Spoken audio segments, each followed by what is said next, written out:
Olá, pessoal. Mais uma aula nossa, um evento do Revisando, preparando vocês aí para a prova da Polícia Militar. Hoje a matéria que a gente vai tratar, né, que o professor Nilson vai tratar com vocês, é a parte de geografia. O aluno tem que lembrar o seguinte, né, ponto é ponto. Nós não temos uma diferenciação, é um peso.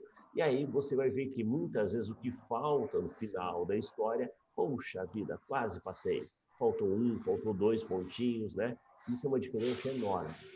Então, algumas matérias vão ajudar você a garantir ali o posicionamento, né? Conseguir uma melhor colocação, tá? Para que você possa vir a ter êxito. Então, não dá para deixar nenhuma matéria de lado, ok?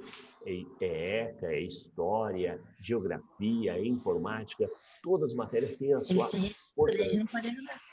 E o que a gente conseguir de ganhar pontos, agregar, né, a nossa nota, show de bola, perfeito? Então, hoje com vocês, o nosso colega Erenilson, ele que vai seguir com vocês, dando todas as orientações, né? As orientações. Erenilson, está por aí já? Opa! Estou. Beleza. Bem, então, comanda aí o grupo, qualquer coisa, prende o grito que eu vou estar aqui com vocês, tá bom? Já coloquei você no anfitrião, pode compartilhar a tela, fica à vontade. Maravilha, senhores e senhoras. Então, muito bom dia. Saudações a todos vocês, concurseiros aí da Polícia Militar e do Bombeiro Militar também, esses nossos heróis aí, que vão, né, se Deus quiser e se tudo ajudar a passar no concurso, mais do que isso, senhores alunos, depois cumprirem aí com um serviço muito, muito importante para a sociedade, já que ambos são extremamente importantes. Gostaria de deixar claro que eu estarei aqui com vocês, ouvindo vocês. Então, se alguém quiser parar para fazer perguntas, ou de repente enviar perguntas via chat, eu estou aqui com vocês, presente, observando todos os lados. Eu estou aqui com outro computador, olhando a aula, eu estou aqui com outro monitor, dando uma olhadinha no chat, sempre quando necessário. Aqui nós estaremos. É evidente que nessa 1 hora de aula, eu vou passar para vocês dicas da prova da PM. Nós temos aí 26 anos de experiência nessa área, sobretudo das ciências humanas, e também observando os últimos concursos da Polícia Militar, principalmente quando as bancas passaram, né, as provas, né, passaram a ser feitas pelo núcleo de concursos da Universidade Federal do Paraná. Então, para mim, é uma satisfação enorme estar aqui com vocês para poder conversar sobre isso. Vocês já sabem, geografia só perde para a língua portuguesa e empata com o raciocínio matemático, ou leia-se matemática. A nossa disciplina tem 12 questões. E quem leu o edital, que cá entre nós, não é? Quem lê o edital, você sabe muito bem, isso é muito importante, você sabe muito bem disso. Vocês devem ter notado que o que se pede em geografia são praticamente 2 páginas, quase 2 páginas de conteúdos elencados no edital do Núcleo de Concursos da Universidade Federal do Paraná. É muita coisa. Se você observar por um outro lado, por um outro espectro, ficou praticamente toda a geografia do ensino médio sendo cobrado nesta banca. Toda a geografia, tirando o clima, tirando hidrografia, tirando biomas, quase todos os concursos, todos os temas vão ser cobrados nesse concurso em 12 questões. Como que isso será feito pela Federal? Aí eu posso contar para vocês o seguinte: eles vão elencar aqueles que são muito mais importantes, aqueles que realmente são mais importantes para a sua profissão de bombeiro e PM. Então, nós vamos a eles a partir de agora. Tenho certeza aí que você vai gostar e gostar bastante desse nosso encontro, apesar de ser um encontro bem curtinho, um encontro de 1 hora, tá bom? Para começo de conversa, você que está anotando absolutamente tudo, tá? Eu vou dar algumas dicas importantes a partir de agora, para que todos vocês possam compreender aí essa nossa questão. Essa semana ainda dá tempo de você pesquisar alguns assuntos importantes para sua prova que vem esquentando ao longo do último ano. tá? Anote aí. A questão política em Myanmar hoje, dá uma olhadinha nisso, tá? Dá uma olhadinha no Brexit também. Deixa eu colocar para vocês aqui no chat, para vocês poderem aí, não é? Deixa eu colocar aqui, ó. Myanmar, tá? Dá uma olhadinha nisso. Dá uma olhadinha no Brexit também, é muito, muito importante essa saída, tá certo? Do nosso querido Reino Unido da União Europeia. Então, cuidem com esses dois assuntos aqui. Se eles não vierem para geografia, podem vir quentes para redação. Acreditem, redação e geografia tem no núcleo de concursos da Universidade Federal do Paraná uma aproximação muito grande. Podem, em geografia, eles fazerem questões de questionar alguma coisa referente ao mundo geopolítico. Por isso, eu separei a nossa aula de hoje por alguns temas que, estatisticamente, são muito cobrados por essa banca do Núcleo de Concursos da Federal do Paraná. Primeiro, conceitos básicos em demografia e políticas demográficas. Creio que uma questão acerca dessa temática venha com força na sua prova nessa semana. Maravilha? Bom dia, Cauane, seja bem-vinda. Vamos lá? Primeiro, o que seria a demografia? O que seria a demografia, não é? É o estudo das populações, da quantidade da população, quantas pessoas estão nascendo, você tem aqui mortalidade infantil, você tem agora índices de mortalidade da pandemia, tudo isso entra dentro dos cálculos demográficos. Mas eles podem, como você muito bem sabe, não é? Seja bem-vinda. Como você muito bem sabe, eles podem misturar isso ao longo da história, com a teoria do Malthus. Thomas Malthus foi um dos primeiros demógrafos, né, preocupados com relação à explosão demográfica. Ele acreditava que a produção de alimentos estava crescendo em progressão aritmética, mas a produção de gente estava crescendo em progressão geométrica. Então, a progressão aritmética versus a progressão aritmética, e que isso deveria ser controlado pela população, de forma moral, dizia Thomas Malthus. As pessoas, né, que fossem pobres não poderiam se casar, né? E ele colocou que algumas doenças, algumas epidemias, pandemias e grandes guerras mundiais seriam muito bem-vindas para controlar a população. Era isso que o Malthus pensava. Veja, que até metade da teoria do Malthus ele tinha razão. Nessa teoria malthusiana, ele colocou que a preocupação com o controle populacional deveria ser uma constante nas humanidades, né? Principalmente nos setores estatais. Só que ele errou ao elencar, por exemplo, que melhoria na qualidade de vida das pessoas faz com que elas tenham mais filhos. Ele colocou também uma outra questão muito complicada, né? A questão do câncer, da guerra, das doenças, das epidemias, e como controle populacional, e que as pessoas deveriam ter um controle moral a respeito do seu planejamento familiar, e não elencou que isso deveria ser uma preocupação estatal. Foi aí, então, que a partir do final do século XX e agora no século XXI, nós temos uma preocupação chamada neomalthusiana, o famoso neomalthusianismo, é um malthusianismo novo. Foi elencado nessa nova pesquisa estatal de responsabilidade do Estado com relação ao controle da sua população, boa parte dos estudos do Malthus, dizendo, está certo, o controle da população é necessário, o planejamento familiar também torna-se muito, muito necessário, temos que estabelecer um controle populacional urgente, mas isso precisa partir do Estado. A defesa de campanhas para uso de métodos contraceptivos, né?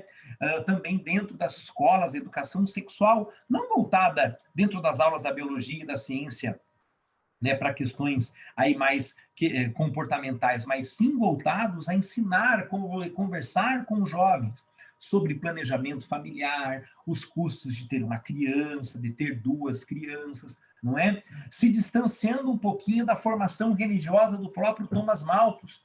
Então, nessa teoria neomalthusiana, o Estado vai distribuir camisinha, anticoncepcional, vai fazer educação sexual, campanhas na televisão, no rádio, né, hoje nas redes sociais, para que as pessoas possam se planejar.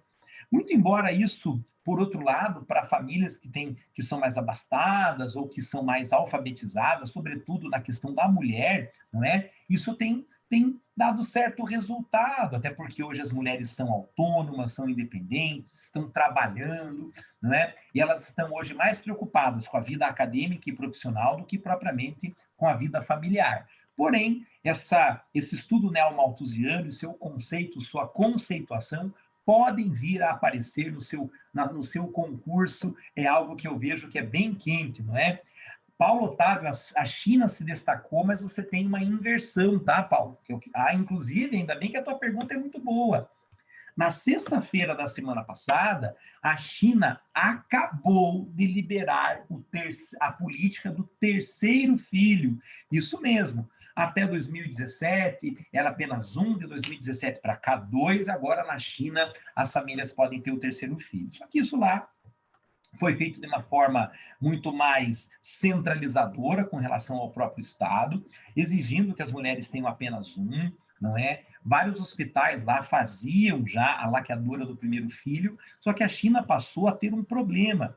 Quem é que vai se tornar PEA? Que é a população economicamente ativa, que são os trabalhadores que bancam os tributos, e esses tributos bancam, ao mesmo tempo, os aposentados, a Previdência Social da China, que também, para você ter uma ideia, é a maior população do mundo, vive vários problemas, né, nesse quesito do Estado colaborar com as aposentadorias. Pensando nisso, a China permitiu até semana passada o segundo filho e a partir de agora pensa já que os casais podem ter o terceiro filho, para que essas crianças daqui 20 anos se tornem PEA, se tornem população economicamente ativa. Excelente pergunta, eles controlavam muito bem a população, mas a China era um país notadamente rural até meados do século XX, agora é um país industrial, né, que consegue dar um certo suporte de vida para a população, então vai liberar o terceiro filho, também preocupada com seus aposentados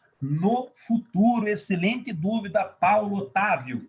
Vamos falar um pouquinho em geral. As populações crescem à medida que as condições sociais melhoram. Só que note, as populações tendem também a diminuir, né, a demografia daquele local tende a diminuir quando a questão econômica da família tende a melhorar, sobretudo quando as mulheres têm trabalho, formação acadêmica, independência e autonomia.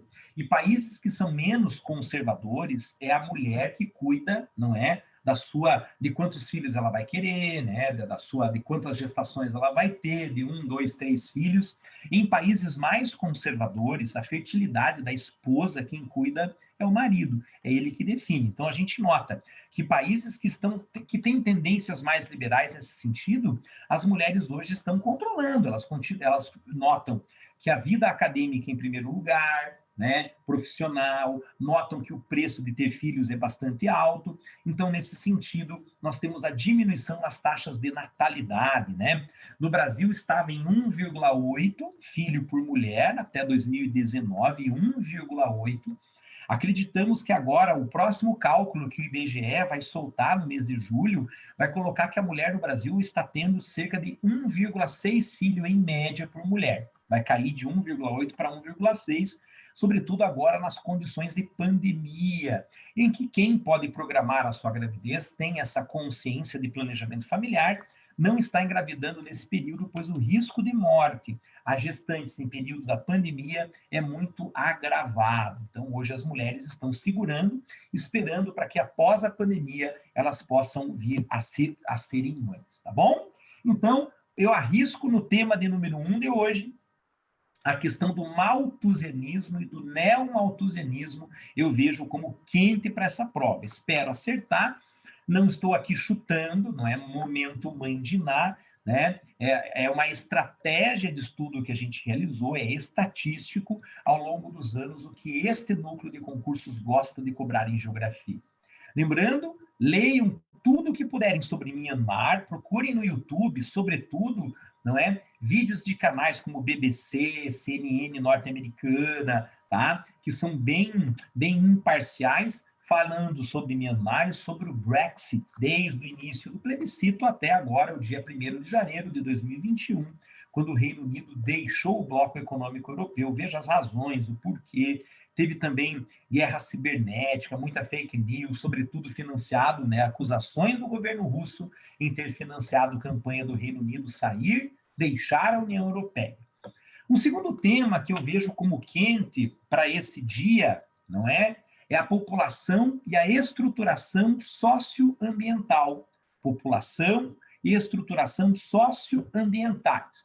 E uma das coisas que a ANC da Federal gosta é tratar das migrações internas. Não é à toa que eu trago esse pequeno mapa aqui para vocês, mostrando algumas dessas migrações internas. As migrações internas são aquelas que ocorrem dentro do país. Lembrando, a gente tem as migrações externas, em que as pessoas mudam de país, mudam aí, às vezes até de continente. Hoje, nós temos o nosso atual momento econômico tem feito brasileiros se mudarem para Portugal. Portugal hoje tem sido o maior acesso. Já foi Inglaterra, já foi Espanha, já foi Estados Unidos, né? Hoje, Portugal tem sido aí um reduto para brasileiros. Aqui você consegue notar, neste quadro, né, as migrações de gaúchos para o Paraná, de porto-alegrenses, sobretudo para Curitiba, em virtude da questão econômica do Rio Grande do Sul, mas hoje a gente tem visto muitos gaúchos migrando para Mato Grosso do Sul e Mato Grosso, já que são ali estados em que a fronteira agrícola tem aumentado, e nós temos ali muitos gaúchos se mudando para essas regiões para, né, incrementar o trabalho, a produção agrícola, né? Hoje nós temos aí muitos nordestinos que vieram para São Paulo, estão voltando para o Nordeste. Tivemos programas governamentais a favor desse retorno, inclusive até de televisão, alguns programas de talk show aí, SBT, Record, Globo, né, levando as pessoas de volta à minha terra. Não podemos esquecer, ali no final do período, como a gente sabe muito bem, nós temos você deve lembrar, na era Vargas, a vinda de nordestinos para Minas Gerais, para o estado de São Paulo, não é? Nordestinos que também, na época da construção de Brasília, foram trabalhar na obra ali idealizada por JK, e mais tarde também para a Zona Franca de Manaus. E são migrações que simplesmente não acabam, elas não terminam, né? Agora, qual o principal fator? A busca por trabalho. O trabalho é, sim, o principal fator que influencia esses movimentos migratórios. Só que, note, essas migrações internas podem ocorrer no país, na mudança de estado, na mudança de região, na mudança de cidade, dentro de um mesmo estado da federação, mas também dentro de um mesmo município. Muitas pessoas buscam um aluguel mais barato, ou de repente mudou de situação financeira, um aluguel maior, ou a casa própria, ou morar perto do trabalho. Então, dentro da cidade, essas migrações também ocorrem, esses deslocamentos também são muito importantes. Só que a sua prova ela é muito conceitual. Então, ela poderá vir, por exemplo, a trabalhar os conceitos de migrações dos diversos tipos de migração que a gente tem.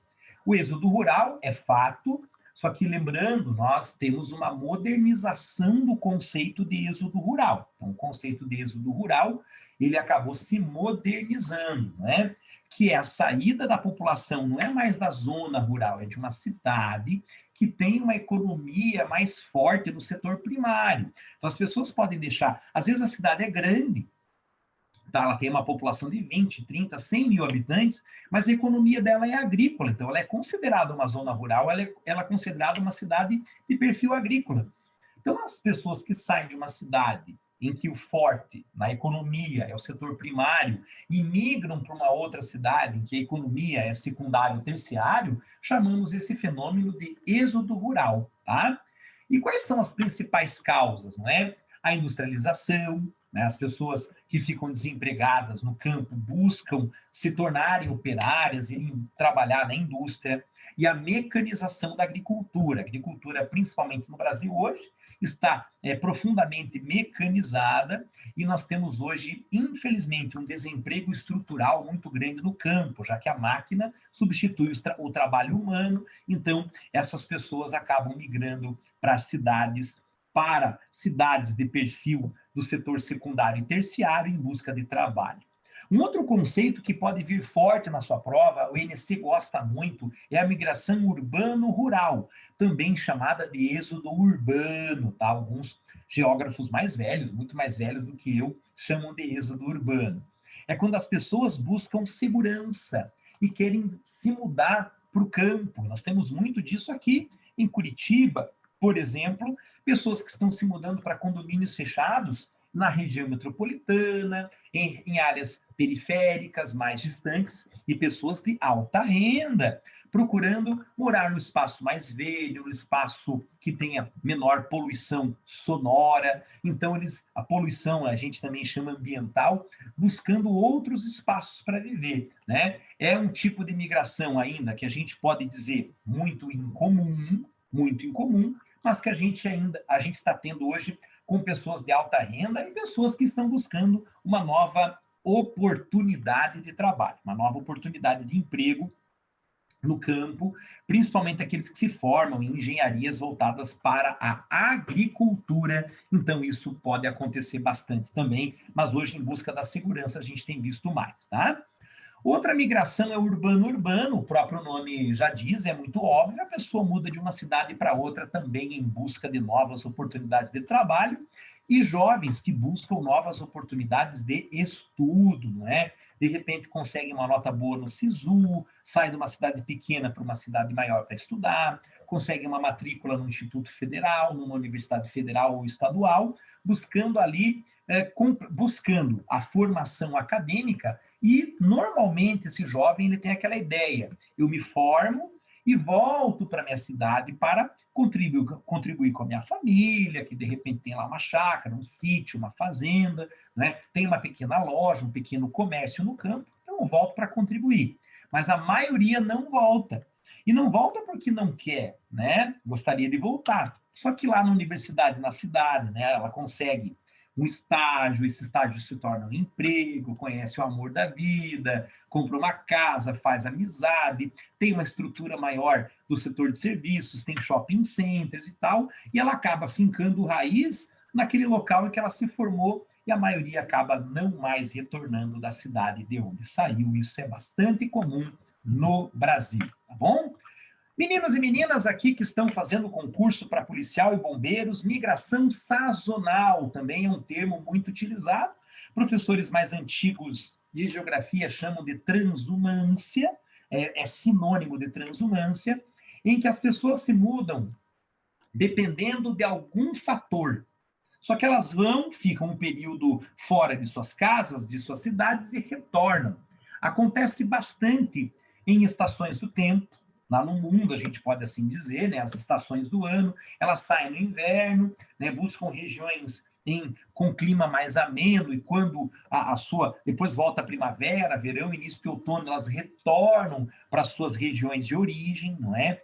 Acontece muito com relação a trabalho, isso em São Paulo era muito comum, na figura do boia fria, quando ele saía da sua cidade para colher, por exemplo, o algodão, quando a colheita era manual, a colheita da maçã, a vindima da uva, acontece muito na Serra Gaúcha e também na Serra Catarinense. E aí, quando termina essa colheita, eles recebem por isso e retornam para suas cidades de origem. É uma espécie de imigração sazonal com vistas ao trabalho. Acontece muito em cidades litorâneas, sobretudo no Paraná, né? Em dezembro, quando as férias escolares começam, muita gente vai para as praias aqui do Paraná para abrir sua lojinha, seu comércio, trabalham ali até mais ou menos o carnaval, né? Terminado esse período de festas e de férias escolares e tudo mais, essas pessoas retornam, os vendedores, os comerciantes retornam para suas casas de origem a partir do carnaval, é a famosa migração sazonal. No Nordeste brasileiro, que sempre a INC cobra, é por uma questão de ordem climática. Quando temos seca, essas pessoas não conseguem ter uma sobrevida, saem desse polígono da fome, polígono das secas. Quando chove, eles retornam para essas regiões. Então, ela é mais histórica e mais coberta também pelos veículos de comunicação. Migração pendular, espero que você não faça, porque eu faço, praticamente todos os dias, às vezes 2 vezes por dia.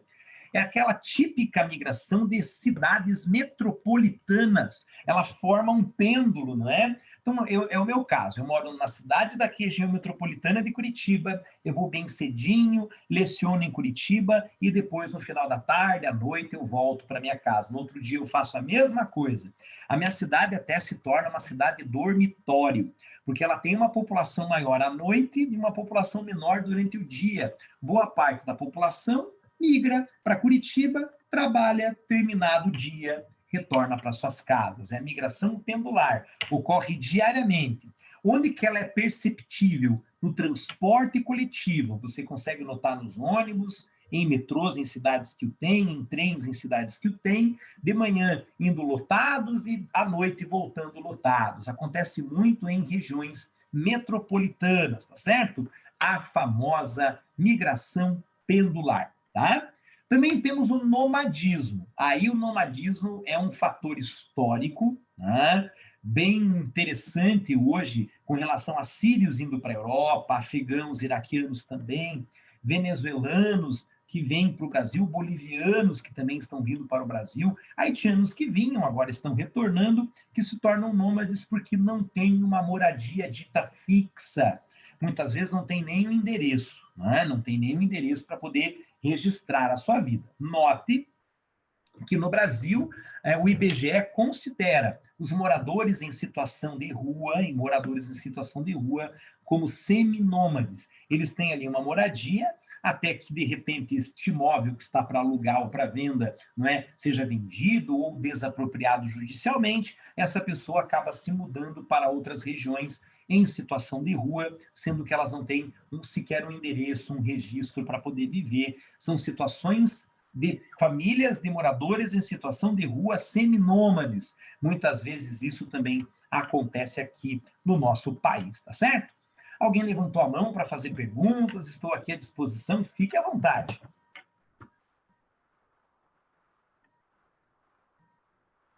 Muito bem, vou seguir em frente, o meu volume está bem bom aqui, se alguém precisar me interromper, fique à vontade. Vamos fazer um exercício? Como que isso cai numa prova mais ou menos, né?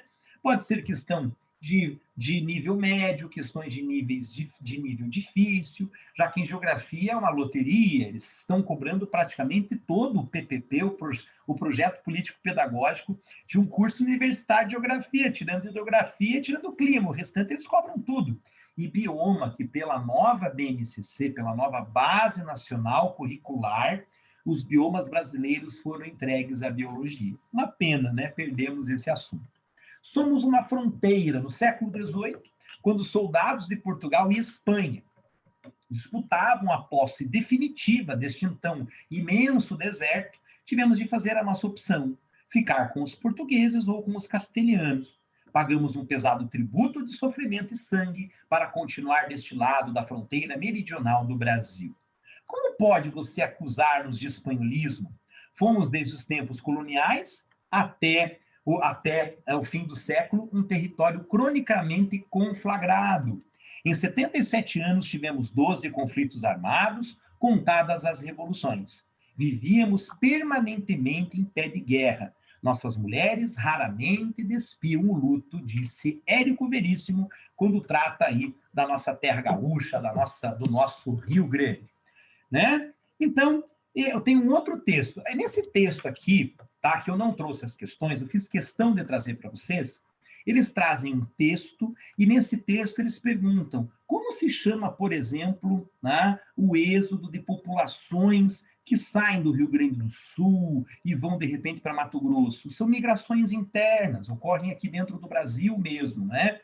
Pode ser até migrações regionais, alguns geógrafos acabam tratando deste assunto também, né? Quando alguém, de repente, sai do campo e vem para a cidade, pois perdeu sua propriedade, perdeu a oportunidade de emprego no campo e, de repente, precisa se mudar, não é? Então, nesse sentido, nós temos essas migrações. Eu trago um outro texto, só que esse com a questão. Eu trouxe esse para mostrar como a Federal faz, traz o texto e embaixo traz as questões. A cidade reflete as contradições da sociedade que a produz. No relato de seus habitantes, é possível se perceber a lógica perversa do sistema. Diz o seguinte: Quando eles se cansavam de andar pelas ruas, eles pediram: mãe, eu quero ir para casa. Aí eu tinha que explicar para eles: nós não temos casa, até eles se acostumar. Quando você olha a linguagem subliminar desse texto, o que você percebe ali na linguagem subliminar desse texto? Pessoas em situação de rua, né? Pessoas que deixaram suas casas, migraram para uma cidade, fizeram um êxodo rural em busca de uma nova oportunidade, mas passaram a morar numa situação de rua. O próprio autor Wagner Celestino, nessa obra Cortiços, uma realidade que ninguém vê, você deve lembrar que um cortiço é uma invasão, é um imóvel invadido, que é invadido de forma coletiva. São várias famílias que ali vivem, e este imóvel passa a se chamar cortiços. Isso foi muito comum na época da revolta da vacina, no Rio de Janeiro, ali por volta de 1914, não é? E que hoje nós temos um espectro diferente, que é a formação das favelas, a formação das periferias. Portanto, analisando o texto anterior, podemos constatar o quê? Letra A. O processo de ocupação dos espaços urbanos demonstra o caráter igualitário da sociedade. Você viu que no texto a criança está pedindo, que está com fome, quer ir para casa.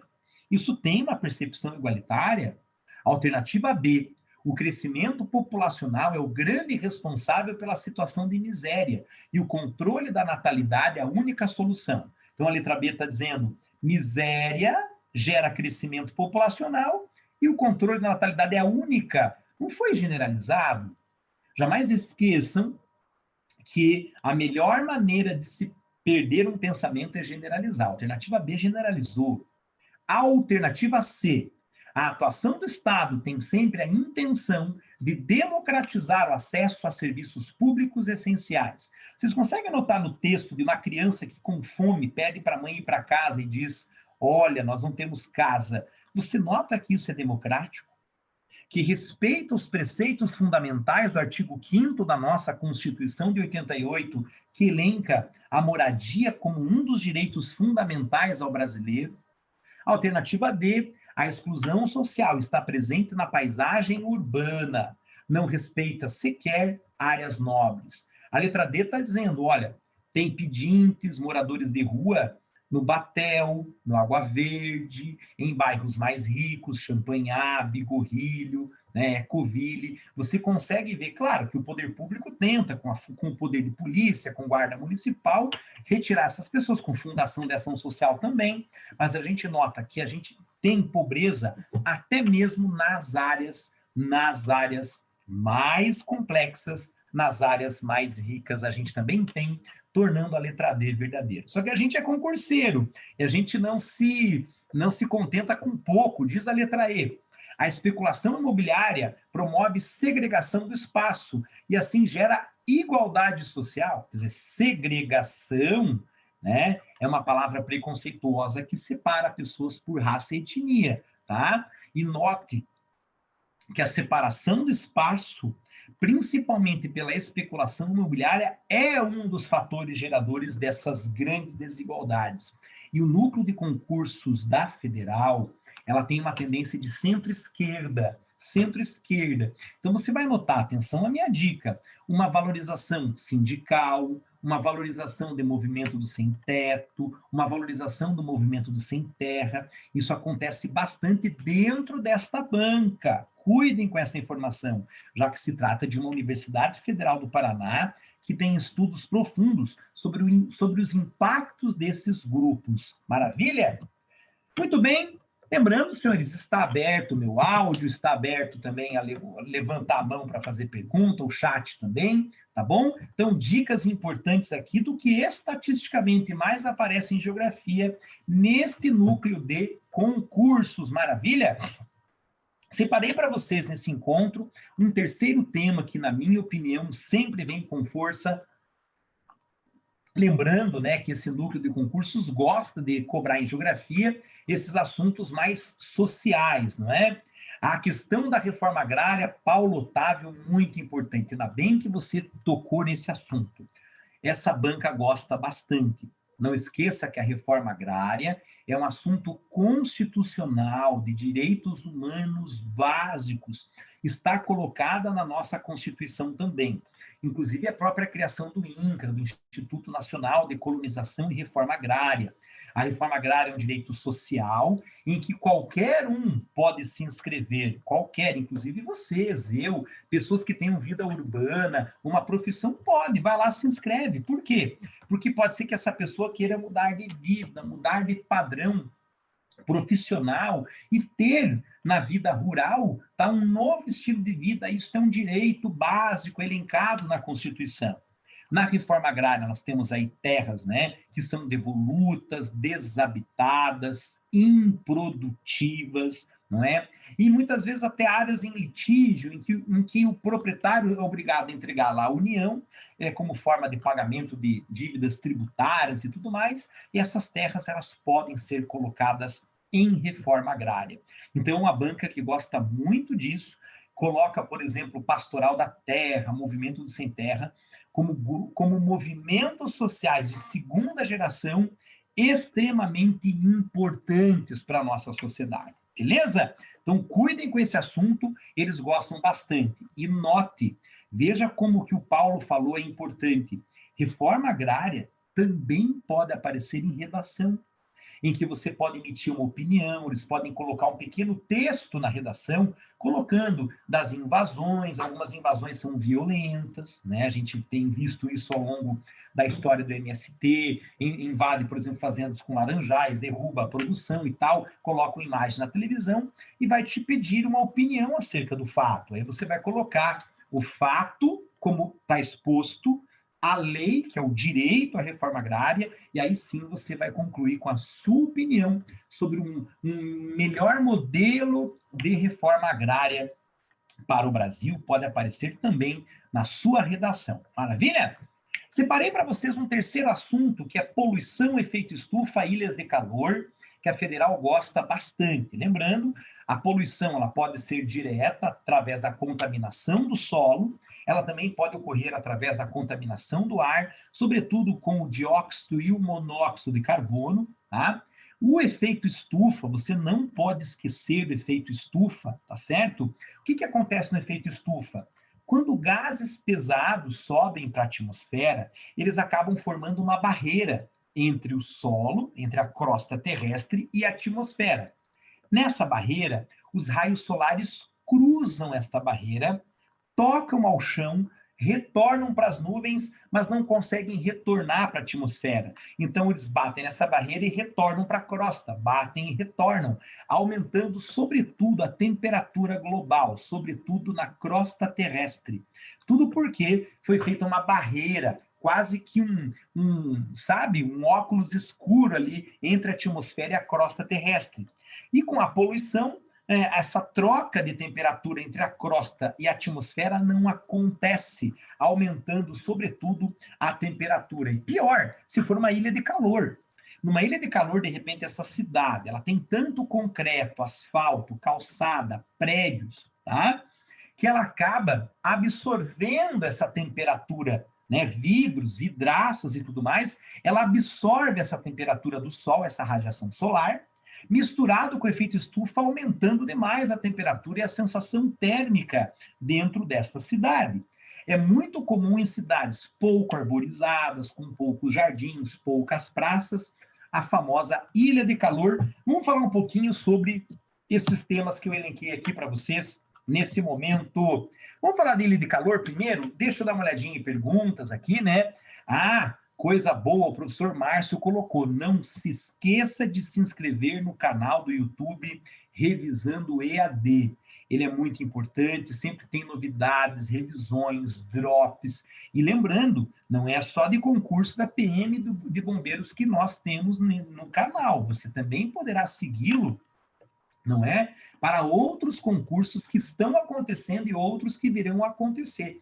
Esse nosso trabalho coletivo aí de professores vai ser, como vocês sabem muito bem, aí permanente, atendendo vocês aí quase que de forma pessoal, né? Um trabalho realmente personalizado, e você é nosso convidado, convidar amigos, parentes, familiares também aí para esse projeto que engloba vários professores, né? Parabéns à iniciativa do professor Márcio por isso.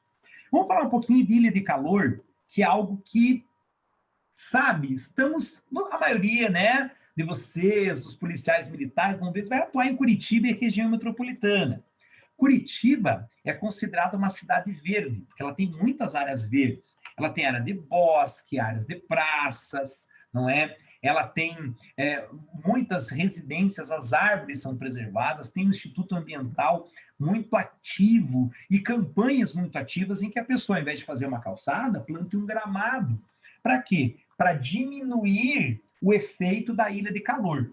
A ilha de calor é um fenômeno climático que eleva a temperatura, sobretudo em cidades que tenham, né, asfalto, calçamento, cimento, paver, né, prédios, vidraças, telhados, e acaba sendo diferente com relação à zona rural. Eu vou mostrar uma imagem para vocês terem uma ideia com relação à própria ilha de calor. Aqui é um exemplo. Veja que nesta cidade, né, na mesma altitude, no mesmo horário, no mesmo relevo, a temperatura na cidade será mais elevada do que na zona rural, do que na periferia, do que na área rural. Por quê? Lá tem mais áreas verdes, aqui não. Aqui nós temos mais pavimentação, na zona rural nós não temos. Então lá o solo absorve mais a temperatura, libera essa radiação mais lentamente. Como tem uma menor poluição do ar, essa radiação retorna para a atmosfera. E aqui eu coloco até um gráfico para vocês poderem observar. Note que nesta área verde aqui, ó, você consegue notar, né, que na imagem 1 e 2, tá? Nesse mesmo dado horário, nesse mesmo relevo, está cerca de aqui meio grau, aqui 30, 33, cerca de 3 graus e meio mais frio aqui. Aqui cerca de 2 graus mais frio.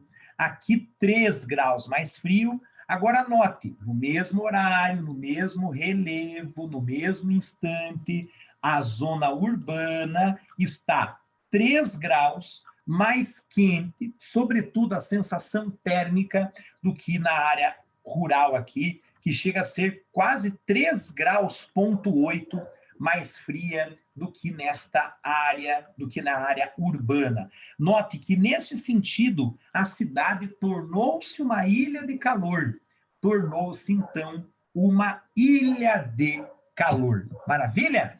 Beleza? Então, não esqueça, um tema forte, é uma temática que se gosta muito de cobrar no nosso NC. Então, quando você olha lá o edital, né? Poluição direta, ilha de calor, efeito estufa, que forma aquela massa, né? Aquela massa que eu poderia, como que eu posso contar para vocês? De poluição, de dióxido de carbono, que forma uma capa entre a atmosfera e a crosta. E a ilha de calor são assuntos fortes, mas eu elenco aqui que a ilha de calor talvez seja o mais importante. Não esquecendo, é claro, senhores e senhoras, das tarefas que eu já passei.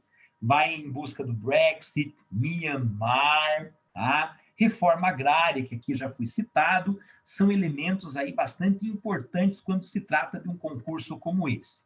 Gente, chuva ácida. Chuva ácida é um tema bem interdisciplinar. Muitas vezes aparece em química, aparece em redação, mas geografia consegue explicar de forma mais racional, mais social, mais humana, do que na química, que é mais área de cálculo, né? Qual é a mistura química, não é? Qual é a quebra molecular nas frentes frias que gera a chuva ácida? Chuva ácida, literalmente chove ácido. Pode ser ácido sulfúrico, pode ser ácido clorídrico, tá? Pode ser sulfuroso, não é? Ou seja, chove ácido. E é comum no Brasil, sobretudo em áreas industriais.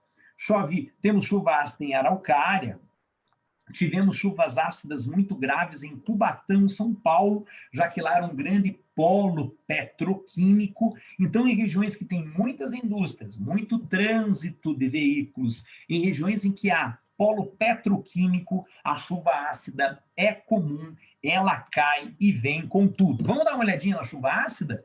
É um problema ambiental que é típico de países industrializados. Não é exclusividade de países ricos e desenvolvidos. Também temos em países pobres, subdesenvolvidos, mas desde que sejam industrializados, tá?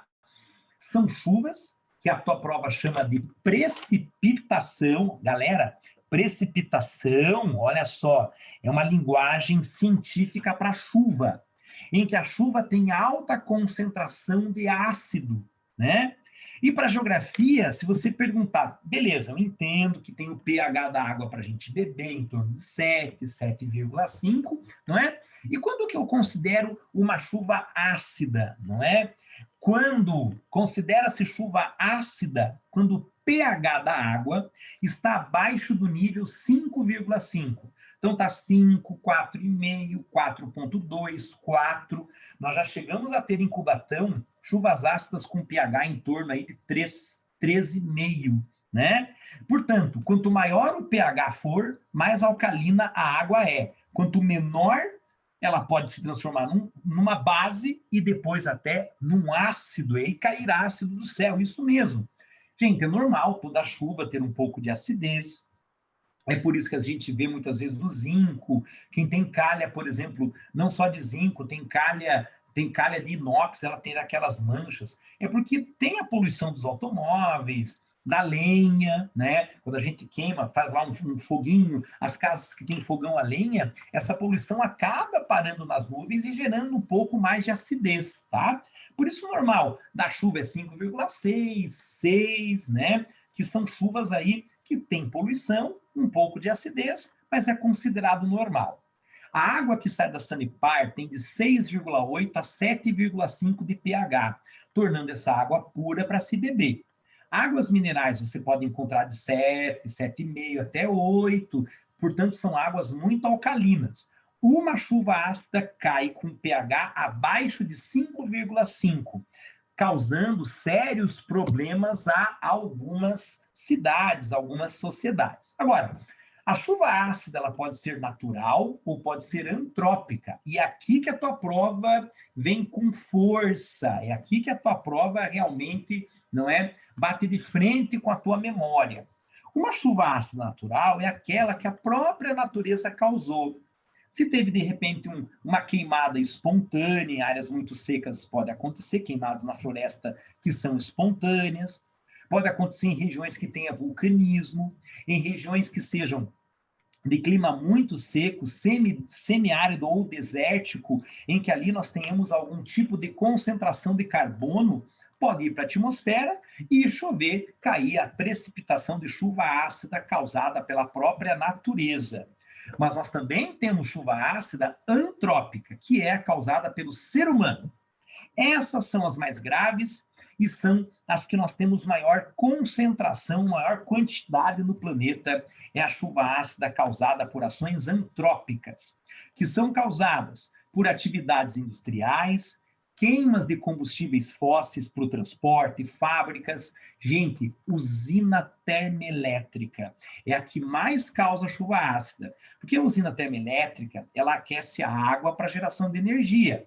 Só que esse fogo, essa energia, é formada pela queima de carvão vegetal, carvão mineral, restos de reflorestamento, bagaço de cana, bagaço de mamona, queima de lixo. Sim, temos muitas termoelétricas que queimam lixo.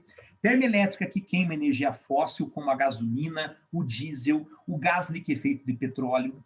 Temos também termoelétricas que queimam gás natural veicular, não é? Então, elas acabam gerando uma grande poluição, muitos gases, metano, dióxido e monóxido de carbono, eles acabam sendo depositados nas nuvens, nas frentes frias, acabam quebrando com o hidrogênio e gerando a chuva ácida, tá certo? Então, você vai ter ali a concentração de enxofre, a concentração de carbono, a concentração de nitrogênio, que acaba gerando chuva. E a gente tem aí várias reações.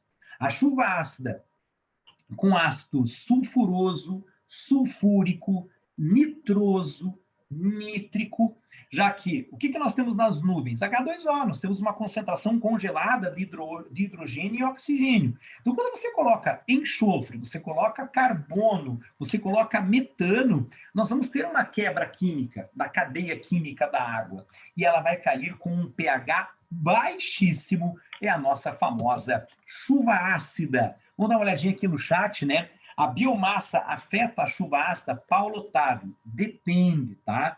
Se forem com novas técnicas da biomassa, não. Porque nós temos a queima, por exemplo, do etanol, a gente tem a queima do óleo de mamona, né? Que os próprios gases gerados pela biomassa são reutilizados. Alguns são utilizados até na fermentação de fezes, na fermentação de esgoto, tanto humano quanto animal, e essa fermentação acaba gerando energia também. Polui muito pouco. Agora, daquelas usinas de biomassa mais antiga, a fumaça é jogada para fora, jogada para a atmosfera e não é reaproveitada pela própria usina. Essa polui muito e gera chuva ácida. Tá? Você sabe, por exemplo, Paulo, na Amazônia o pH é alto? Boa pergunta. Sobretudo, o pH da água que está no solo e nos rios é bastante alto, a água é muito alcalina. O maior problema da Amazônia, Sérgio, né, isso é muito importante, é o tipo de solo. O solo é muito raso. Então, se você cava o solo amazônico, ele vai sair muita água, ele tem muita umidade, né? Tem muita umidade. E o desmatamento faz com que essa água evapore muito rapidamente, que tem um pH excelente. Inclusive, nós temos na Amazônia, você sabe muito bem, a maior bacia hidrográfica do mundo e a maior bacia hidrográfica continental de água potável do planeta, com um pH médio aí 5,5, aliás, 6, 6,5, 7 é o pH da água da Amazônia e das chuvas que lá acontecem. Lá, a chuva da Amazônia, ela é uma chuva muito alcalina. Só que aí nós temos um pequeno desafio. Você sabe que temos a Zona Franca de Manaus, que é uma cidade industrializada, por vontade do presidente JK, do Juscelino Kubitschek, né? E ali, dependendo dos gases que essas indústrias têm soltado, a chuva da Amazônia tem ficado mais ácida, porém, na região metropolitana de Manaus. Sérgio, excelente pergunta. Vamos falar um pouquinho sobre a formação da chuva ácida? Note que nós temos aqui o ciclo... Opa! Não, estamos juntos. Pergunte, porque o nosso tempo está se esgotando. Daqui a pouquinho eu tenho que ir para outra turma. Eu leciono meio-dia para um outro grupo de alunos, num curso pré-vestibular. Então, aproveite para fazer pergunta. No ciclo da água, não é? As plantas evaporam H2O, os rios, os lagos, os mares, os oceanos, as árvores, né? A nossa roupa que a gente pendura no varal, quando ela seca, ela evapora, vai para as nuvens formando H2O. Então, são nuvens de chuva congelada, né? Que quando se movimentam, tem mudança climática de temperatura, elas precipitam. A precipitação é a chuva. O problema é que no ciclo da água também evapora, né? Nitrogênio, tá? Ácido sulfuroso, nós também temos aí metano, dióxido de carbono, monóxido de carbono, que ficam reunidos na nuvem. Deixa eu mostrar um outro esquema aqui para vocês. Né? Aliás, é esse esquema, cadê ele? Está aqui, ó. Acabam ficando na nuvem. E quando eles acabam reagindo com o H2O das nuvens, você vai ter com H2O, tá certo? A formação do ácido nítrico, se tiver muito nitrogênio. Se você tiver, por exemplo, muito metano, dióxido e monóxido de carbono, ele reage com a água e forma ácido sulfúrico. Mas eu também tenho nitroso e sulfuroso. São menos comuns, mas também são 4 tipos de chuva ácida. E normalmente você tem aqui a concentração industrial, termoelétrica, poluição de automóveis, até um foguinho que a pessoa faça ali acaba gerando esses gases que reagem com as nuvens. Só que você consegue notar nessa imagem uma pequena sacanagem do ser humano nessa poluição antrópica, se assim eu posso dizer, se assim eu posso chamar? Olha o que acontece. A poluição das fábricas reage com as nuvens. Só que, tá vendo, não está chovendo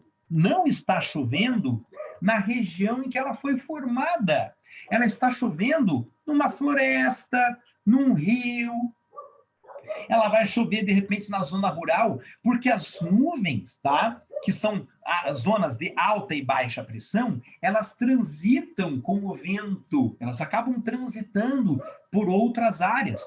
Então, muitas vezes, essas chuvas, elas são formadas em zonas urbanas, em polos que são aí industriais, químicos, e elas caminham e acabam chovendo na serra, chovendo em outras regiões.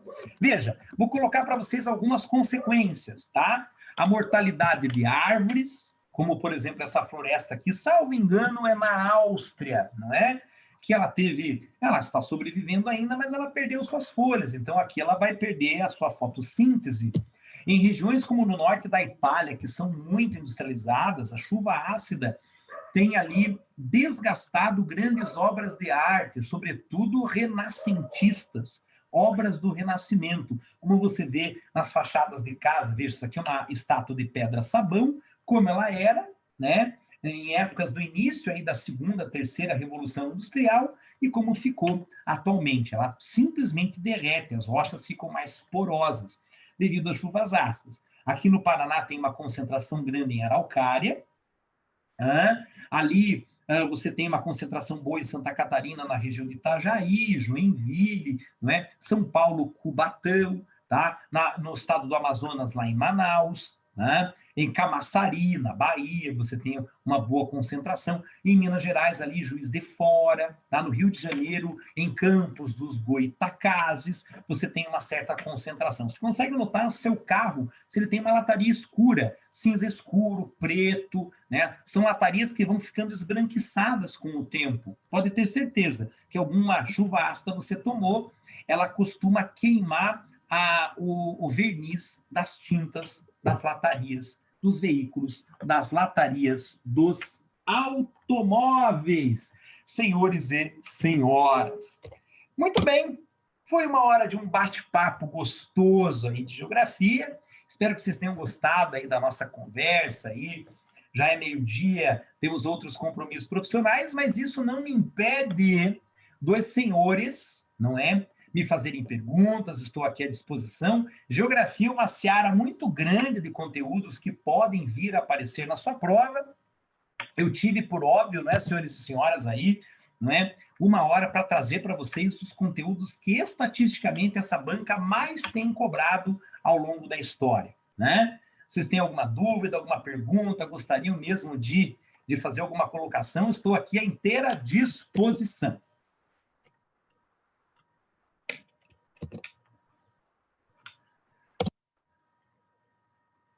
Sérgio Moacir, que boa pergunta que você está fazendo. Lembrando, eu coloquei para vocês poderem dar uma força, um linkzinho também do meu canal, mas ele não é de aula. É um canal voltado completamente ao turismo sustentável, turismo geográfico, turismo ecológico, turismo de acampamento, lugares para você poder visitar, passear. Coloquei o link ali no chat para vocês. Sérgio, que boa pergunta. Algumas questões que eu já coloquei para vocês, tá? Meio ambiente, sociedade, o Brexit, Myanmar, deem uma olhadinha boa nesses conteúdos aí durante essa semana. Reforma agrária foi muito bem colocada também.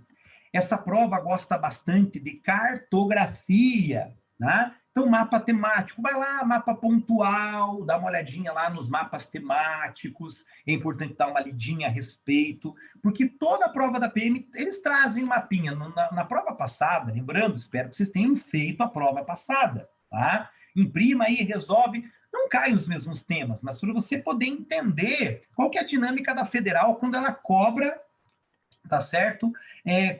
Quando a banca da federal cuida da prova da PM e do bombeiro. Na prova passada foi mapa do crime e perguntava qual é a utilidade do mapa do crime. E a resposta era clara, é um mapa temático que pretende melhorar a segurança pública em algumas regiões, né? Elencando estatisticamente a quantidade e o tipo de crimes que ali aconteceram, contravenções penais também, não é? Então, eles pesquisaram a utilidade do mapa temático à polícia militar. Para corpo de bombeiros, da mesma forma, né? Os afogamentos no litoral, usa mapa temático, quais são os balneários que mais têm afogamentos né, em períodos de férias, em períodos de fim de ano, né? Para o Corpo de Bombeiros também incêndios florestais, incêndios residenciais, eles também constroem estatísticas onde eles mais têm ocorrido, não é? Então, isso acaba gerando, como você sabe aí, esses mapas temáticos. Aproveitem, estou aqui para a gente poder conversar mais um pouquinho. Gabriele, Geografia do Paraná, tá? Não elenquei aqui, porque a gente só tinha 1 hora, né?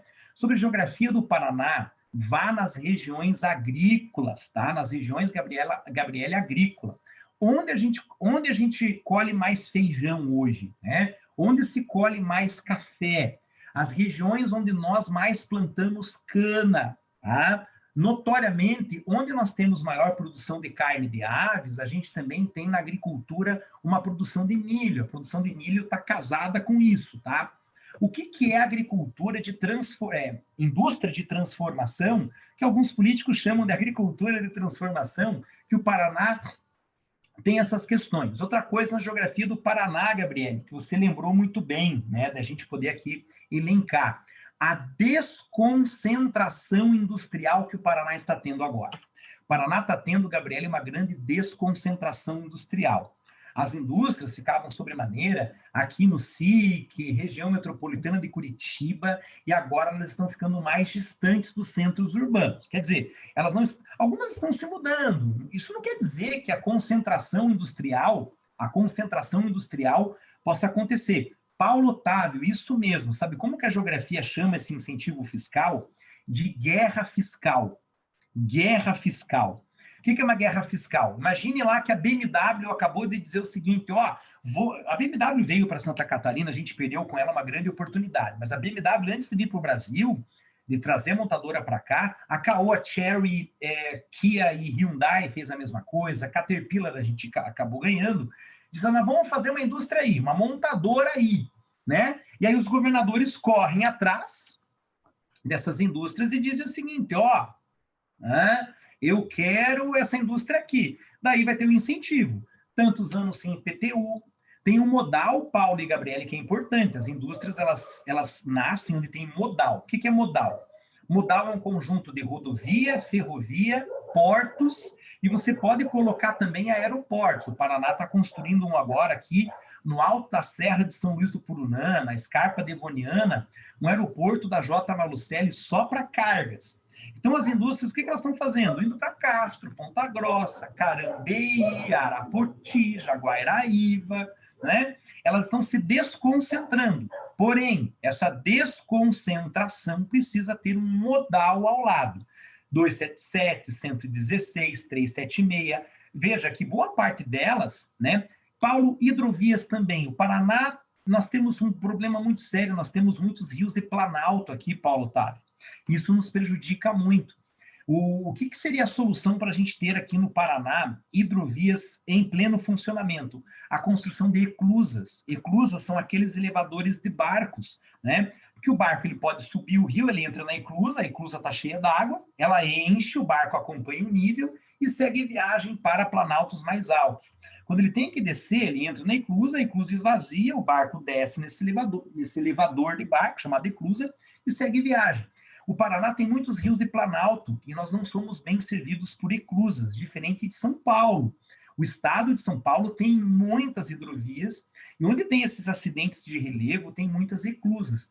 Então, a respeito do Paraná, a desconcentração é importante, não é? Veja que boa parte das nossas indústrias tem livre acesso ao Porto de Paranaguá, Porto de Itajaí, Porto de Itapuá, Porto de São Francisco do Sul, que são modais interessantes que o estado do Paraná tem para mandar seus produtos. Lembrando, Paranaguá é o maior porto graneleiro que nós temos. Muitos dizem que é da América do Sul, outros da América Latina, mas é um porto graneleiro aí de grande utilidade para nós paranaenses, dona Gabriele e o senhor Paulo Otávio.